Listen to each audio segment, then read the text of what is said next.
거룩하신 우리 하나님 아버지 감사합니다. 베풀어 주신 풍성한 은혜와 긍휼을 기억하고 복되신 우리 주님을 예배합니다. 주의 성령께서 우리의 마음을 붙들어 주사 겸손한 마음으로 주를 바라보게 하옵소서.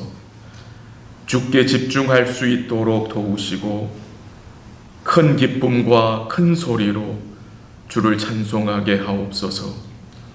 오늘도 주의 말씀을 우리 영혼의 양식으로 삼게 하옵소서. 귀 기울여 듣게 하시고 성령의 조명하심을 통해 주의 말씀을 밝히 깨닫게 하옵소서.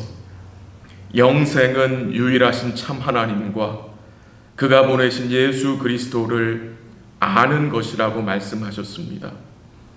우리로 주님을 알게 하심에 감사드리고 계속해서 주님과 주가 이루신 구원과 우리 주님의 주님 되심을 알아가는 기쁨을 누리며 주의 뜻을 따라 주와 동행하며 살아갈 수 있도록 도와 주옵소서.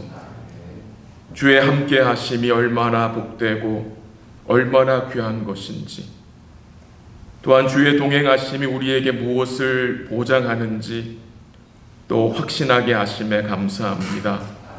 함께 하시는 주님이 우리의 신실한 인도자와 보호자와 목표가 되심을 굳게 믿고 그 주님을 말씀 가운데 바라보고 주를 구하며 살게 하옵소서.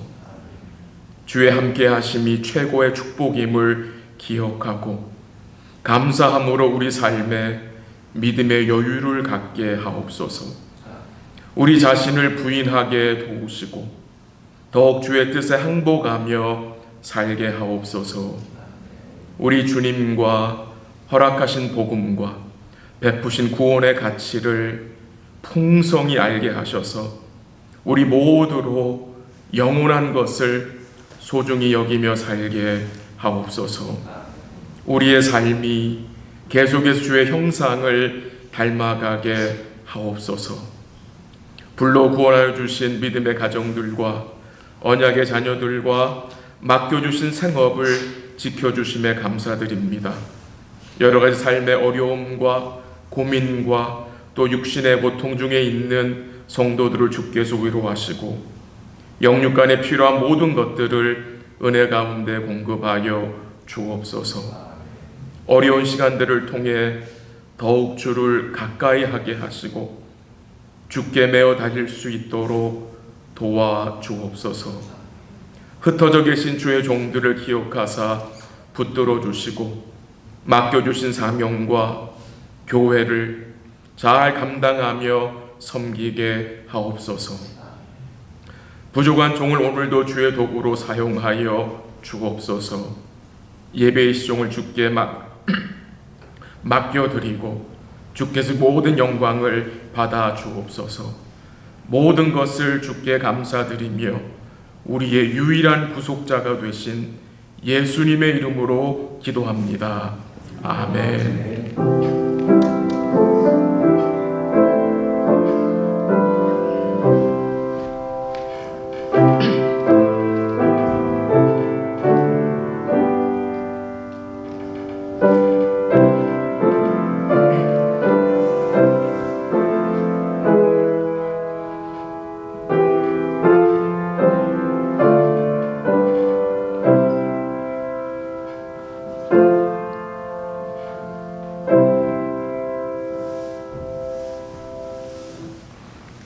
하나님의 말씀, 우리 에베소서 1장을 보겠습니다.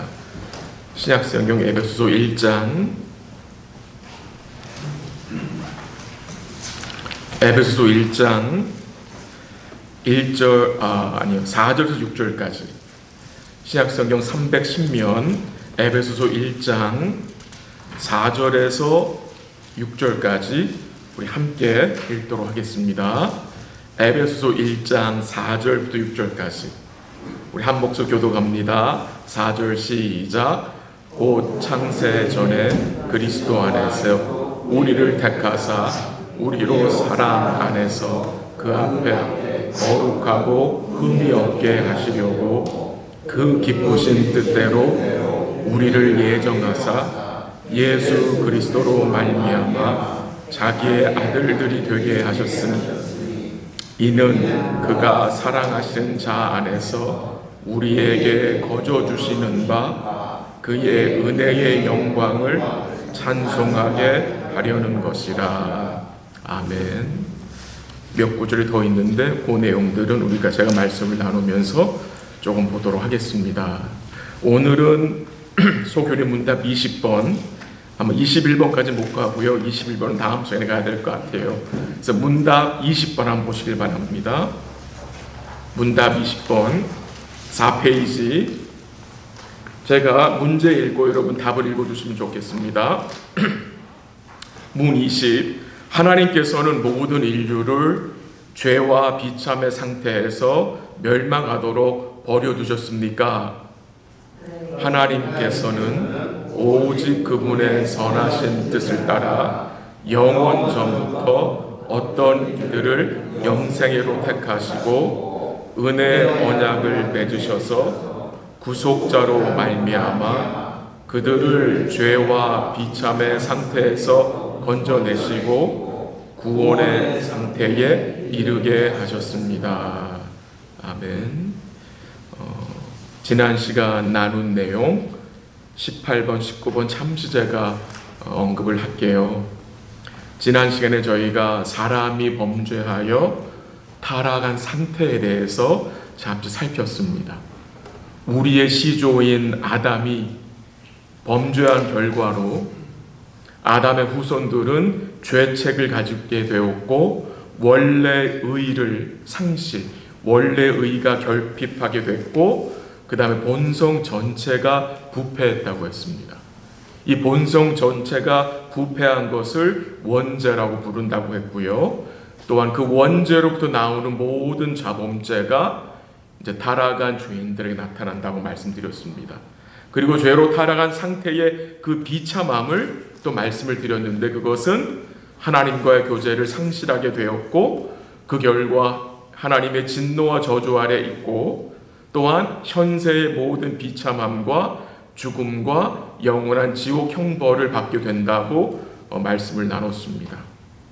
이 죄로 인한 비참한 상태는 지금도 여전히 이 세상에 지속되고 있습니다. 그러나 예수님의 온전한 대속을 통해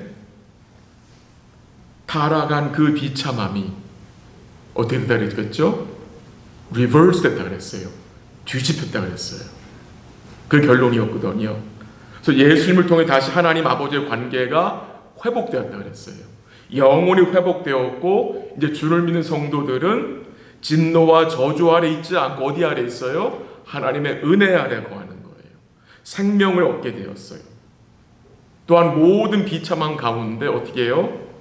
주의 은혜를 더욱 사모하며 육신의 죽음을 더 이상 두려워하지 않고 영원한 생명을 소유하게 되었다고 말씀드렸어요.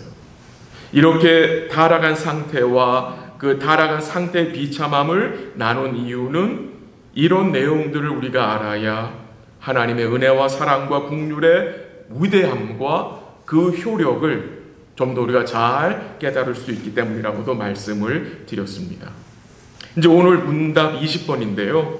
그 20번 문제가 어떤 내용입니까? 하나님이 타락한 죄인들을 그 비참한 상태에 멸망하도록 버려두셨습니까? 라는 질문입니다. 그 질문에 대한 심플한 답은 뭡니까? 아닙니다이죠. 아닙니다. 하나님은 죄인들을 그 비참한 상태에 내버려 두지 않으셨습니다. 그게 맞는 답이죠. 우리 사랑 성도님, 심판이 뭡니까? 심판은요, 하나님이 이 죄인들이 그 범죄하여 그 비참한 상태에 있는 그 상태에 내버려 두는 것이 심판이에요. 그게 심판이에요. 하나님이 내버려 두시는 게 심판이에요. 출애굽기 14장 4절에 보면요, 하나님이 바로의 마음을 완악하게 했어요. 완악하게. 이 완악하겠다는 말을 잘 이해해야 되는데요. 이 완악하겠다는 말씀은 하나님이 바로의 마음을 아주 악하게 악질같이 만들었다는 의미가 아니고요. 바로의 그 악한 마음, 그 죄로 물든 그 마음을 하나님이 그대로 내버려 두셨다는 그 의미예요. 그게 심판이에요. 하나님은 우리의 마음, 이 악한 상태의 이 마음을 그대로 내버려 두셨다면 그게 심판이에요. 근데 내버려 두지 않았어요. 복음을 듣게 하시고 성령을 보내셔서 우리의 마음을 새롭게 하셨잖아요. 부드럽게 하셨잖아요. 주를 믿게 하셨고 주를 알게 하셨고 구원의 은총에 우리가 반응할 수 있도록 값없이 믿음을 주신 거잖아요. 내버려 두신 건 아니잖아요. 그래서 오늘 문답 20번에서 하나님이 행하신 일을 구체적으로 좀 3가지 정도 생각을 하려고 하는데요. 첫 번째는 하나님 뭘 하셨어요? 구속받을 자들을 하나님이 그의 선하신 뜻을 따라 뭐 했어요? 택하셨어요. 하나님 택하시면 볼 거고요. 그 다음에 두 번째는 하나님은 그들과 뭘 하셨어요? 언약을 맺으셨어요. 언약. 은혜 언약을 맺으셨어요. 그리고 세 번째는 하나님이 구속자를 주셨어요. 구속자. 그 언약에 포함된 내용이 뭐예요? 그 은혜 언약에 포함된 핵심 내용은 구원자를 주시겠다는 약속이에요. 그래서 그 구원자를 통해 하나님 뭘 이루시는 거예요? 거기 나오죠. 답 20번 마지막에 그들을 죄와 비참의 상태에서 뭐예요? 건져내시고 구원의 상태, 영생에 이르게 하시겠다는 거예요. 그 약속을 하시고를 이루시는 거예요. 그래서 이 내용들을 제가 조금 풀어서 말씀을 드리도록 할게요. 그래서 오늘 이 답에 나온 이 몇 가지 중요한 단어들이 있어요. 선택이란 단어, 은혜 언약이란 단어, 또 영생이란 단어, 또 구속자에 대해서 조금 더 설명을 드리도록 하겠습니다. 먼저 하나님의 선택에 대해서, 하나님의 택함에 대해서 좀 말씀을 드릴게요. 우리가 하나님의 선택을 믿는데 그 하나님의 선택하신 데에서 우리는 무엇을 믿는 자들입니까? 그 신앙고백서 20번에 보면, 소교리 무다에 보면은 하나님께서는 오직 그분의 선하신 뜻을 따라 어떤 이들을 택했다고 했어요. 이 하나님의 선택하심이 하나님의 선하신 뜻을 따라 된 거예요. 그러니까 하나님의 선택의 기준이 뭐예요? 오늘 에베소 1장 5절로 나오는데요. 5절이 뭐라고 시작돼요? 그 기쁘신 뜻대로 우리를 예정하사, 그 기쁘신 뜻대로 우리를 택하사, 그 말이거든요. 하나님의 선택의 기준은 자신의 기쁘신 뜻대로예요. 좀 쉽게 표현을 하면은 하나님의 주권적인 마음대로, 하나님 마음대로 택하신 거예요. 이 말씀이 뭘 증거하죠? 하나님이 자신의 기쁘신 뜻을 따라 택했다는 말은 이런 내용이 포함됩니다. 하나님 우리를 택하시는 데 있어서 우리의 어떤 조건을 보고 택하신 것이 아니라는 거예요. 그래서 하나님의 선택은 무조건적인 선택이에요. Unconditional election이에요. 많은 사람들이요 이렇게 생각을 해요. 하나님이 나라는 사람이, 나 정준영이 하나님을 믿을 것을 이미 영원 전에 아시고 하나님이 정종 택했다 그래요. 사람들은 우리가 하나님을 믿을 것을 미리 하나님이 아시고 그 믿을 자들을 하나님 택했다는데 그거는 성경이 가르치는 것이 아니에요. 하나님의 선택은 무조건적인 선택이에요. 그의 기쁘신 뜻을 따라 선택하신 거예요. 어떤 우리의 행위의 조건에 의해서 택한 것이 아니라 하나님이 기쁘신 뜻대로 택하신 거예요. 그래서 그 내용을 좀 말씀드리면 디모데후서 1장 9절 한번 읽어 들어보세요. 디모데후서 1장 9절이에요. 하나님이 우리를 구원하사 거룩하신 소명으로 부르심은 우리의 행위대로 하심이 아니요 오직 자기의 뜻과 영원 전부터 그리스도 예수 안에서 우리에게 주신 은혜대로 하심이라. 분명히 증거가 돼요. 우리를 택하심은 우리의 행위대로 하심이 아니다. 자기 뜻과 영원 전부터 그리스도 예수 안에서 주신 은혜대로 했다라고 증거하고 있어요. 또한 하나님 선택에 대해서 우리가 생각해야 할 것은 하나님의 선택의 시점이에요. 시점. 하나님이 우리를 언제 택하셨느냐? 그 시기가 언제예요? 오늘 본문 1장 4절에 뭐라 그랬어요? 에베소 1장 4절에 언제 택했어요? 창세 전에. 우리 소교림답에서는 영원 전부터라는 말이 나오죠. 창세 전에. 영어 성경에서는 before the creation of the world라 그랬어요. 이런 분명한 사실은 하나님이 우리를 언제 택하셨어요? 아담과 하와가 에덴에서 범죄한 이후에 긴급 조치로 백업 플랜을 만들어서 플랜 B로 우리를 택하신 것이 아니라는 거예요. 에덴이 있기 전에, 아담과 하와를 만들기 전에, 하늘과 땅이 있기 전에 하나님이 영원 전부 전에 여러분을 뭐 하셨어요? 택하셨어요. 그러니까 이 하나님 택하심 너무나 놀라운 거죠. 그리고 하나님의 선택의 그 동기는 뭔가? 동기. 왜 우리를 택하셨어요? 그 4절에 나와요. 한번 제가 4절 다시 읽을게요. 곧 창세 전에 그리스도 안에서 우리를 택하사 우리로 사랑 안에서 그 앞에 거룩과 흠이 없게 하시려고. 우리를 택하신 동기는 뭐예요? 우리를 사랑하셔서예요. 그래서 하나님의 사랑이 영원하다 그러잖아요. 무궁하다 그러잖아요. 왜? 이 사랑은 내가 이 땅에 존재한 후에 시작된 사랑이 아니라 이 사랑은 이 땅이 존재하기 전에, 우리라는 존재가 있기 전에, 영원 전에 하나님이 시작한 사랑이에요.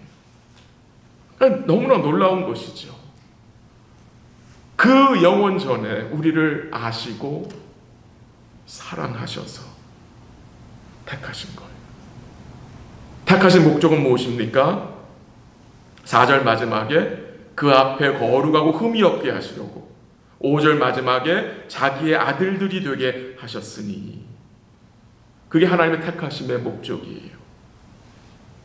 그래서 하나님의 택하심에 대해서 잠시 언급을 했어요. 몇 가지 보충 구절을 말씀드릴게요. 데살로니가 후서 3장 2절에 보면은 믿음은 모든 사람의 것이 아니라 그랬어요. 그 말은 무슨 말입니까? 믿음은 하나님 택한 사람에게만 허락하시는 거예요. 사도행전 18장 48절에 보면은 하나님이 영생을 주시기로 작정된 자는 다 믿더라 그랬어요. 누가 믿어요? 영생을 주시기로 하나님이 영원전에 작정한 자들. 작정한 자들. 지금 이런 내용을 말씀드리는 이유는 하나님의 구원은요, 하나님이 주도권을 가지고 있는 거예요. 우리가 주도권을 가지고 있는 게 아니에요. 많은 사람들은 내가 하나님을 선택했다 그래요. 그거는 불가능한 일이에요. 우리 하나님을 선택할 수가 없어요. 고인은 이제 차차 말씀드리겠는데요. 하나님은 우리를 선택하셔서 우리의 마음을 거듭나게 하셔서 새롭게 하셔서 주를 믿을 수 있게 회개할 수 있는 은혜를 하나님 주신 것이죠. 한번 가볼게요. 로마서, 에베소 좀 전에 로마서가 나오는데요. 로마서 8장 한번 가보세요. 로마서 8장 30절. 로마서 8장 30절 한번 가보세요. 로마서 8장 30절 250면 같이 시작. 또 미리 정하신 그들을 또한 부르시고 부르신 그들을 또한 의롭다 하시고 의롭다 하신 그들을 또한 영화롭게 하셨느니라. 하나님이 누구를 부르세요? 하나님 누구를 의롭다 하세요? 하나님 누구를 영화롭게 하세요? 30절에 어떻게 시작돼요? 미리 정하신 그들을. 하나님 부르시는 자들은요, 하나님이 미리 정하신 자들이에요. 그 미리 정하신 자들을 부르시고 그 미리 정하신 자들을 의롭다 하시고 그 미리 정하신 자들을 뭐예요? 영화롭게 하시는 거예요. 그래서 예수님께서 요한복음 6장 37절 이렇게 말씀하셨어요. 아버지께서 내게 주시는 자는, 그게 뭡니까? 하나님이 영원히 택한 백성들은 다 내게로 올 것이요 내게 오는 자는 내가 결코 내쫓지 아니하리라 말씀하셨어요. 놀라운 말씀이죠. 아버지께서 내게 주시는 자, 아버지 하나님이 선택한 그 백성들은 다 내게 나를 믿을 것이다. 예수님 말씀하신 거예요. 근데 많은 사람들은 이 하나님의 택하심에 대해서 불만이 많이 있어요.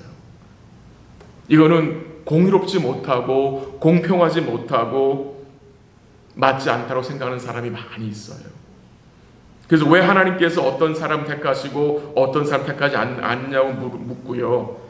또 어떤 사람들은 만약 하나님이 나를 구원하시기로 선택하셨다면 나는 내 마음대로 사도 되겠네라고 생각하는 사람도 있는데요. 이런 질문이라는 생각은 복음을 잘 모르기 때문에 그런 생각을 하는 걸 생각이 돼요. 로마서 9장 20절 한번 읽고 들어보세요. 로마서 9장 20절. 이 사람아, 내가 누구에게 감히 하나님께 반문하느냐? 지음을 받은 물건이 지은 자에게 어찌 나를 이같이 만들었느냐 말하겠느냐? 또 마태복음 20장 15절에서 예수님이 천국에 대해서 이렇게 말씀하셨어요. 내 것을 가지고 내 뜻대로 할 것이 아니냐?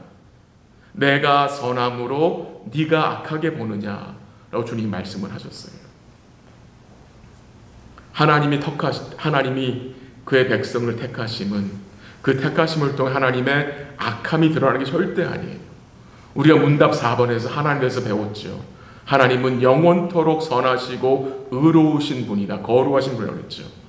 하나님은 그의 속성의 성품에 어긋나는 반대되는 일은 결코 단 하나도 하실 수 없는 분이기 때문이에요. 그 다음에 좀 잠시 생각하고 싶은 내용이 이제 은혜의 언약인데요. 은혜의 언약을 맺으셨다는 말씀이 나오잖아요. 이 은혜의 언약 역시 하나님이 영원 전부터 가지고 계신 계획이셨어요. 창세기 2장에 보면은 먼저 행위 언약이 나오죠. 하나님이 아담과 맺은 언약이 나오죠. 그리고 3장에 범죄한 아담과 하와에게 하나님 뭐 하세요? 은혜의 언약을 맺으세요. 우리가 이 행위 언약, 생명의 언약에 대해서는 잠시 살폈는데 제가 다시 한번 문답 12번 한번 읽어드리고 들어보세요. 하나님께서 사람을 창조하셨을 때에 완전한 순종을 조건으로 사람과 더불어 생명의 언약을 맺으시고 선악을 알게 하는 나무의 열매를 먹는 것을 사망의 고통에 의거하여 금하셨습니다라는 내용이었잖아요. 이 행위 언약, 생명 언약의 핵심이 무엇이었죠? 하나님이 아담과 하와에게 선악과를 먹지 말라고 말씀하셨어요. 순종을 요구하셨어요. 하나님으로서, 창조주로서, 왕으로서.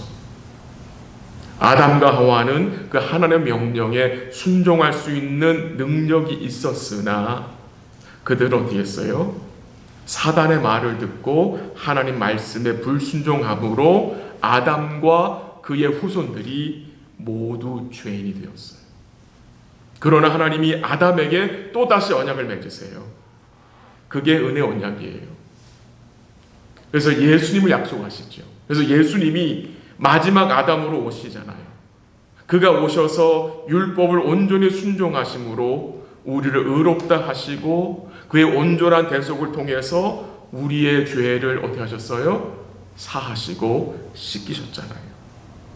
로마서 5장 19절에 이런 내용이 나오잖아요. 한 사람이 순종하지 아니함으로 많은 사람이 죄인 될 것 같이 한 사람이 순종하심으로 많은 사람이 의인이 되리라는 말씀, 우리가 나눈 말씀이잖아요. 아담과 하와가 범죄했을 때 하나님이 그 범죄한 아담에게 찾아오셨어요. 찾아오셔서 뭐라고 말씀하셨어요? 아담아, 내가 어디 있느냐? 라고 물으셨어요. 지금 하나님은 아담이 어디에 있는지 몰라서 물으신 것이 아니잖아요. 아담아, 내가 어디에 있느냐 물으신 것은 아담아, 내가 지금 영적으로 어디에 있는지를 하나님이 깨닫게 하시기 위해서 물으신 거예요. 그리고 그 과정에서 하나님이 은혜의 언약, 곧 메시아를 약속을 하세요. 그게 창세기 3장 15절이에요. 우리가 아는 구절이지만 그래도 한번 가보죠. 창세기 3장 15절. 창세기 3장 15절 한번 가볼게요. 이게 가장 먼저 나오는 원시복음이라고 그래요. 창세기 3장 15절. 한번 같이 읽죠. 시작. 내가 너로 여자와 원수가 되게 하고 내 후손도 여자의 후손과 원수가 되게 하리니 여자의 후손은 내 머리를 상하게 할 것이요 너는 그의 발꿈치를 상하게 할 것이니라 하시고. 아멘. 그 15절 주어가 내가요. 내가 하나님입니다. 내가 너로 여자 원수가 되게 할 때요, 내가 너로, 너는 사단입니다. 여자와 뭐가 되게 한대요? 원수가 되게 하실 거래요. 그리고 너 사단의 후손과 여자의 후손도 원수가 되게 할 것이다. 그게 구원이거든요. 지금 아담과 하와가 어떻게 됐습니까? 범죄해서 하나님과는 원수 관계가 됐어요. 그리고 사단과 뭐가 됐어요? 짝이 됐어요.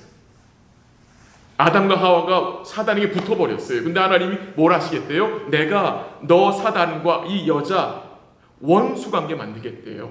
갈라놓겠대요. 그게 구원이거든요. 거기서 끝나는 게 아니라 너의 후손과 사단의 후손과 여자의 후손을 어떻게 하겠대요? 원수 관계로 만들어버리겠대요. 갈라놓겠다는 거예요. 그게 뭡니까? 구원인 거예요. 근데 누구를 통해서? 여자의 후손인 예수 그리스도. 그가 와서 너의 머리를 상해할 것이다. 그게 바로 예수님을 말씀하고 있는 거예요. 바로 그분이 우리의 구속자잖아요. 여러분과 제가 사단과 어떻게 됐어요? 원수 관계가 됐어요. 하나님 그를 갈라놓은 거예요. 예수님을 통해서. 그 다음에 또 생각하고 싶은 내용이 이제 구속자라는 내용인데요. 답 20번에 구속자로 말미암아라는 내용이 나오죠. 구속자로 말미암아. 이 구속자는 예수님이시죠. 이 구속자는 예수님이시고 그가 결국 오셔서 우리의 구원을 이루시는데요. 사랑하는 성도 여러분, 왜 우리에게 구속자가 필요합니까? 왜 우리에게 구속자가 필요합니까? 우리가 타락한 인간이기 때문에, 스스로 구원에 이르지 못하기 때문에, 사도 바울의 표현을 빌리면 영적으로 죽었기 때문에, 죄와 비참의 상태에 있기 때문에, 거기서 스스로 빠져나갈 수 없기 때문에 거기서 건져줄 구속자가 필요한 거예요.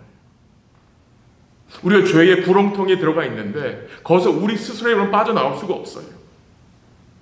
우리가 전적으로 부패했기 때문에, 죄로 우리의 지성의가 부패하고 오염되었기 때문에 이 구속의 의미를 우리 스스로는 알 수도 없고 믿을 수도 없기 때문에 구속자가 필요하고, 그 구속자를 우리가 어떻게 알게 되는 거예요? 하나님 모르신 성령을 통해서. 그 성령을 통해서 우리가 예수님과 그 어리신 구속을 먹게 되는 거예요. 알게 하시고 믿게 하시는 거예요. 그 구속자가 뭘 이루셨어요? 거기 나오죠? 구속자로 말미암아 그들이 누굽니까 여러분? 하나님이 영원전에 택하신 그 백성들을 어떻게 하세요? 죄와 비참의 상태에서 건져내시고 구원의 상태, 곧 영생에 이르게 하시는 거예요. 그게 구속자가 이루는 구원이에요. 갈라디아서 3장 13절에 보면 이런 말씀 한번 들어보세요. 그리스도께서 우리를 위하여 저주를 받은 바 되사 율법의 저주에서 우리를 속량하셨으니 그래요. 여러분, 제가 어디 있었어요? 율법의 저주. 거기서 우리는 스스로 빠져나올 수가 없는 자들이었어요. 근데 예수님이 어떻게 하셨어요? 거기서 우리를 속량, 건져주셨어요. 갈라디아서 3장 10절, 기록된 바 누구든지 율법책에 기록된 대로 모든 일을 항상 해가지 아니하는 자는 저주 아래에 있는 자라 했어요. 우리가 저주 아래에 있었어요. 근데 그 저주도 어떻게 하셨어요? 건져주셨어요. 어떻게? 예수님, 죄 없으신 예수님이 여러분 저를 대신하여 그 율법의 저주를 받으셨잖아요. 그래서 우리를 어떻게 하셨대요? 구원의 상태에 이르게 하셨다. 우리가 비참할 상태에 있었는데 거기서 우리를 건져주셔서 이제 구원의 상태에 이르게 하셨다는 거예요. 그게 바로 영생이에요. 영생. 제가 몇 번 언급했었지만 영생은 앞으로 임할 천국의 삶만을 말하는 것이 아니라고 했어요. 물론 영생이 미래적인 것이지만 성경이 말하는 영생은 단순히 미래적인 부분만이 아니에요. 현재적인 의미도 있어요. 영생은요, 우리가 죽으면 시작되는 게 아니에요. 이미 예수 안에 있는 성도는 영생이 어떻게 됐어요? 시작된 자들이에요. 시작이 됐어요. 그래서 예수님이 뭐라고 말씀하셨어요? 요한복음 5장 24절에서 내가 진실로 진실로 너에게 이르노니 내 말을 듣고 또 나 보내시를 믿는 자는 영생을 가질 것이고가 아니라 영생을 가졌고 심판에 이르지 아니하냐니 사망의 생명으로 옮길 것이다가 아니라 옮겼다고 증거하고 있어요. 그게 영생이에요. 우리 함께 성도님들은 이미 영생이 시작됐어요.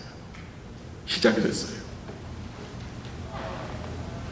또한 성경은 우리 예수님이 영생이라고 증거해요. 예수님이 영생이에요. 요한일서 5장 20절 이런 말씀 나와 들어보세요. 또한 우리가 참된 자 곧 그의 아들 예수 그리스도 안에 있는 것이니 그는 참 하나님이시요 영생이니라 그래요. 우리 예수님이 영생이세요. 또한 요한복음 17장 3절에 영생을 뭐라고 표현했죠? 참 하나님과 그의 아들 예수 그리스도를 뭐하는 거? 아는 것이라고 증거했어요. 또 참 특이하고 놀라운 사실은 요한복음 12장 50절에 보면은 예수님이 뭐라고 말씀하신지 아세요? 나는 그의 명령이 하나님의 명령이 영생인 줄 아노라 했어요. 하나님의 말씀이 영생이래요. 그래서 베드로가 영생의 말씀이 주께 있으라는 고백을 하죠.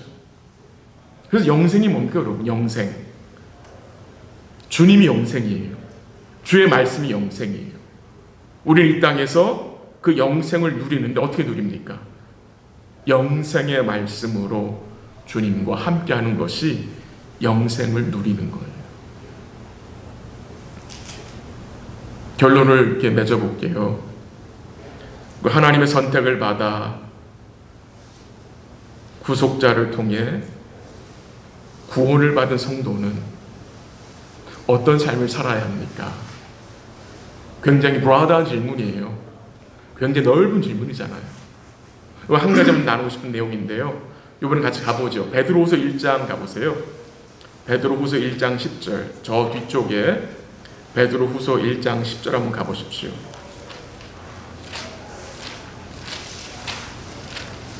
베드로후서 1장 10절 한번 가보세요. 신약성경 384면 베드로후서 1장 10절 한번 같이 읽을까요? 1장 10절 시작.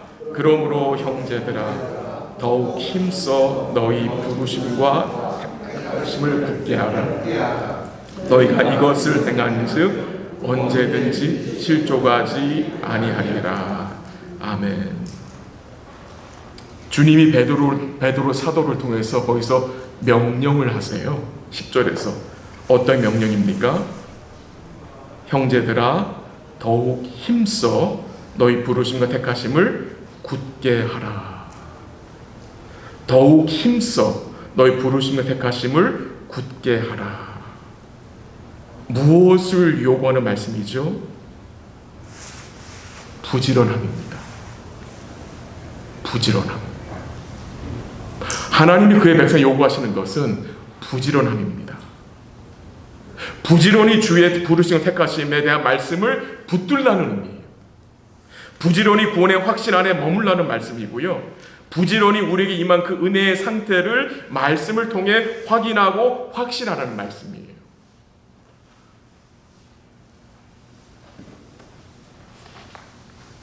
주님은요, 교회에게 이 지속적인 부지런함을 요구하세요. 이 지속적인 부지런함이 없어지면 어떻게 되는지 아시죠? 그 10절 하반절에 나오죠. 실족하게 돼요. 실족. 이 지속적인 부지런함이 있어야 우리가 실족하는 것이다. 여러분 실족이 뭡니까? 실족. 작은 일에 시험에 드는 거예요. 죄에 미끄러지는 게 실족하는 거예요. 거기서 벗어나는 길을 주님 뭐라고 제시하세요? 더욱 힘써 너희 부르심과 택하심을 굳게 하라. 부지런하라는 거예요. 오늘 여러분의 삶에, 또 저의 삶에 어느 부분에 이 지속적인 부지런함이 필요합니까? 우리 다 부족한 부분이 있을 거예요. 나의 믿음의 여정에 있어서 어느 부분에 이 지속적인 부지런함이 필요합니까? 오늘 이 자리에 같이 주의 도우심을 간구하면 좋겠어요. 여러분, 이 지속적인 부지런함의 반대가 뭐겠습니까, 여러분? 게으름입니다. 게으름. 게으름이 죄냐 아니냐 고민이 될 때가 있죠. 제가 오래전에 대학생들 인도할 때 어떤 대학생 자매가 이런 얘기를 해줬어요. 그래야 전도사였거든요. 바나바 전도사니 저는 죄를 짓지 않기 위해서 잠을 정말 많이 잡니다. 그렇게 이야기를 한 기억이 나요. 잠잘 땐 죄를 안 지니까 잠을 오래 잔다는 거예요. 이해는 됐어요. 이해는 됐어요. 근데 이 게으름도요, 하나님 앞에서 죄라고 생각이 돼요. 근데 솔직하게 여러분과 저는 이 게으름 별 문제로 생각하지 않아요. 왜요? 나의 게으름이 다른 사람에게 큰 해를 준다고 생각하지 않기 때문에 그래 작게 생각할 때가 많은데, 이 게으름이요, 우리가 범하는 죄의 원인이 될 때가 많아요. 한 가지 예를 들어볼까요? 그럼 다윗 왕이 언제 하나님 앞에 범죄한지 기억나세요? 사무엘하 11장 1절 2절에 보면은 이 다윗이 그의 부하들과 함께 전쟁에 나가야 할 때에 나가지 않았어요. 게으름을 부리다가 부하들이 다 전쟁하는데 대장이 전쟁에 안 간 거예요. 그리고 그의 침대에서 일어나서 왕궁 옥상에서 왔다 갔다 하다가 한 여인이 목욕하는 것을 보고 어떻게 해요? 음욕을 품게 된 거예요. 그 결과 그는 어떤 죄를 범합니까? 살인, 간음, 도적질, 거짓 증인, 그 다음 못 가죠? 탐심의 죄까지. 10계명을 다 어긴 거예요. 그 죄가 어디서 시작된 거예요? 이스라엘의 왕으로서 부하들과 함께 전쟁에 가야 되는데 이 왕이 게을러서 침대에서 머짓머짓 하다가 안 간 거예요. 그리고 늦게 일어나가지고 옥상에서 왔다 갔다 하다가 여자를 보고 음욕을 품어서 그 죄에 빠지게 된 거예요. 이 게으름이, 이 영적인 게으름이 여러분과 저를 이 죄의 이 구렁텅이에 빠지게 할 수 있다는 거예요. 하나님이 다윗을 어떻게 하세요? 다시 회복시키시죠. 너무나 감사한 거죠. 다시 은혜를 베풀어 주세요. 어떻게 은혜를 베푸세요? 하나님은 말씀을 보내세요. 나단을 보낸 거예요. 그래서요. 하나님이 나단을 왜 보냈어요? 다윗에게. 하나님 말씀을 보낸 거예요. 그래서 다윗이 어떻게 됩니까? 그 말씀을 듣고 회개하잖아요. 주의 은혜로. 이 다윗의 모습이 여러분 저의 모습이에요. 우리 영적으로 게을러서 죄질 때가 있잖아요. 근데 하나님 어떻게 하세요? 화요 예배를 통해서 말씀을 보내시고, 토요 새벽기도 주일날 또 말씀 보내셔서, 또 주중에 말씀을 열고 듣는 과정에 말씀을 보내주셔서 우리를 어떻게 하시는 거예요? 깨우쳐 주시는 거예요. 이게 계속 우리 삶의 반복이 되는 거예요. 그래서 다시 일어서게 하시고 다시 회복시키는 거예요. 이게 하나님 구원을 이루어 가시는 하나님의 방법이에요. 그래서 우리가 말씀을 가까이 해야 돼요. 이 말씀을 가까이 해야 돼요. 마무리합니다. 오늘 내용 좀 정리해 볼게요. 하나님은 인간의 비참한 상태를 보시고 그냥 내버려 두지 않으셨어요. 하나님은 언약을 맺으시고요, 약속하신 구속자를 보내주셔서 그 구속자를 통해서 그 언약을 이루심으로 우리를 구원해 주셨어요. 우리가 어디에 있었습니까? 죄와 비참한 상태에서 있었지만 그 구속자를 통해서 그 비참한 그 구렁텅이에서 우리를 건지시고 구원의 상태에 영생에 이르게 하셨어요. 지금 이 땅에서 그 영생이 시작되었고 그 영생의 삶을, 영생의 말씀을 통해 영생의 주님과 누리고 있는 거예요. 우리 사랑하는 성도들이 남은 주간도 영생을 소유한 자답게 믿음으로 살아가시기를 기도하고요. 오늘 그 문답에 나눈 것 같이 오직 그분의 선하신 뜻을 따라라는 표현이 나와요. 오직 그분의 선하신 뜻을 따라 선택을 받은 자는 그분의 선하신 뜻을 따라 살아가는 자들임을 기억하시면 좋겠어요. 그분의 선하신 뜻을 구하시고 그분의 뜻에 우리의 삶을 맡기고 순종하며 살아가실 기도하고요. 여러분, 저의 삶에 필요한 것이 있어요. 지속적인 부지런함. 주님 은혜를 주셔서 우리의 삶이 더 영적으로 지속적으로 부지런할 수 있기를 기도하고 더욱 힘써 부르심과 택하심을 말씀 가운데 굳게 붙잡고 사시는 복된 삶 되시기를 주의 이름으로 간절히 기도합니다. 같이 한번